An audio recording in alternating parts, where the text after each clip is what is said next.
Daniel 11 അധ്യായം 1 മുതൽ 10 വരെ തിരുവചനങ്ങൾ. ബർക്കുമോർ. മേദ്യനായ ദാരിയൂസിൻ്റെ 1-ാം ആണ്ടിൽ അവൻ എന്നെ ഉറപ്പിപ്പാനും ബലപ്പെടുത്തുവാനും എഴുന്നേറ്റ് നിന്നു. ഇപ്പോഴോ ഞാൻ നിന്നോട് സത്യം അറിയിക്കാം.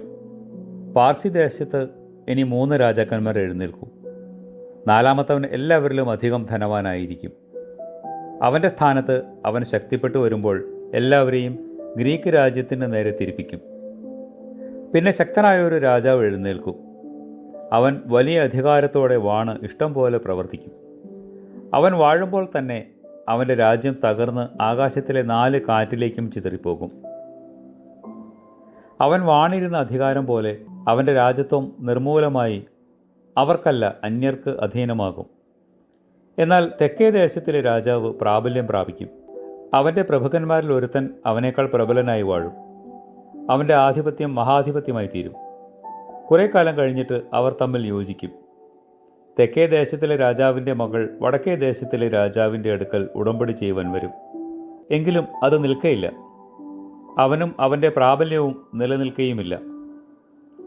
അവളെ കൊണ്ടുചെന്നവരും അവളും അവളുടെ തോഴികളും അവളെ സഹായിച്ചവനും ഇല്ലാതാകും. എന്നാൽ അവന് പകരം അവളുടെ വേരിൽ നിന്ന് മുളച്ച തൈയായ ഒരുവൻ എഴുന്നേൽക്കും. അവൻ ബലം പ്രാപിച്ച് വടക്കേ ദേശത്തിലെ രാജാവിനോട് പോരാടി ജയിക്കും.